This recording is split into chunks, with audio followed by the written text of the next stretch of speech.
Olá, seja bem-vindo ao nosso quinto dia. Hoje iremos ler lições aprendidas na varanda. Quando eu estava na quarta série oferecendo-me o emprego de entregador de jornais, claro, não era grande coisa, mas eu sabia que de um emprego ajudaria a desenvolver meu caráter. Portanto, aceitei a oferta. Ter bom caráter era importante para os alunos da quarta série. Meu aprendizado começou no primeiro dia de trabalho. Um cliente que estava pagando suas contas perguntou se eu queria um conselho. Claro, eu disse, fique longe das mulheres de temperamento explosivo. Uma das minhas clientes chamava da senhorita Stanley. Ela era viúva, mas não parecia ter temperamento explosivo. Portanto, eu me demorava um pouco mais para sua varanda durante minhas entregas. Ela me via apontar no início da rua e, quando eu pedalava a ladeira acima até chegar à sua casa, já havia uma deliciosa garrafa de coco aguardando chegar por mim. Eu me sentava e sorvia o líquido enquanto ela estava falando. Ela Era assim que nos entendíamos. Eu bebia o refrigerante, ela falava. A viúva Stanley gostava de falar do seu falecido marido, Roger.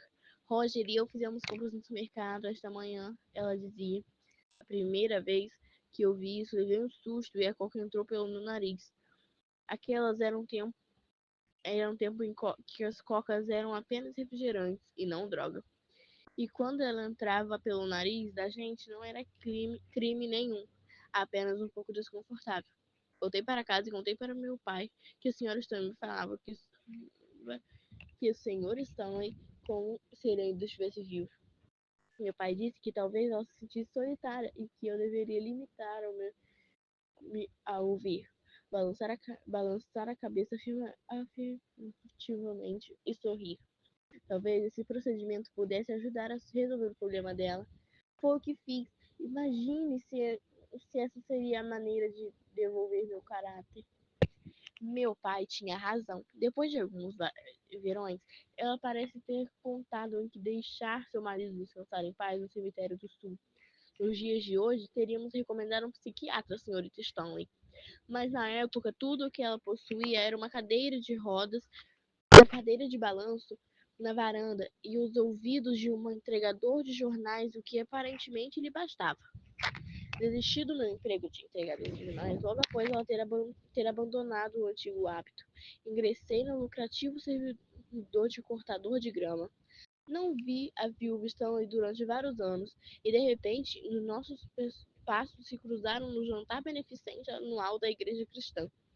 Ela estava em pé atrás de uma mesa servindo purê de batata e parecia radiante. 4 anos atrás, subornava o entregador de jornais com refrigerante para ter alguém com quem conversasse. Agora estava cercada de amigos. Seu marido havia morrido, mas a vida continuava.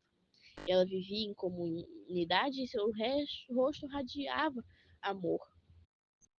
A comunidade é muito importante e às vezes ela nos cura de problemas e nos torna uma pessoa melhor que seríamos se vivêssemos sozinhos. Hoje eu moro na cidade. Minha varanda consiste de uma laje de concreto e meu entregador de jornais é uma senhora chamada Edna que tem 3 filhos pequenos e uma motocicleta de 12 anos. Todos os dias ela visita até descobrir o motivo.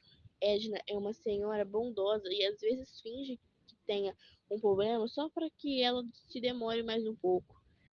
Ela sempre viveu em uma cidade grande, mas isso não impediu de saber o significado de comunidade. Comunidade é mais do que um estado de espírito que uma localidade.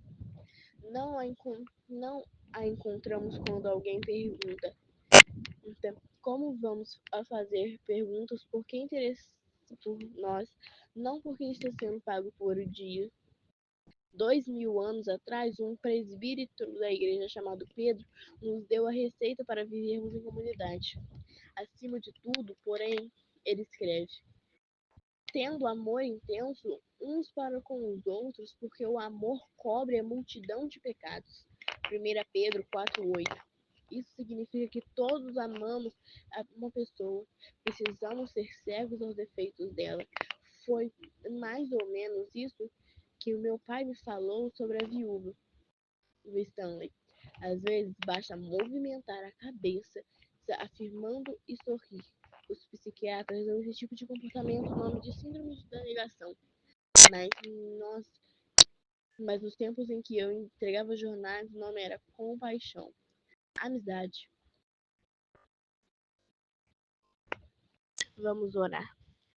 Senhor, me perdoe, salve-me, ó meu Deus. Dai-me a graça da fé, Senhor. Dai-me graça de confiar no Senhor sem medidas, sem olhar para o perigo, mas olhar somente para ti. Senhor, socorre, meu Deus. Sinto-me só, abandonado e não há quem possa me ajudar, a não ser o Senhor. Obrigada.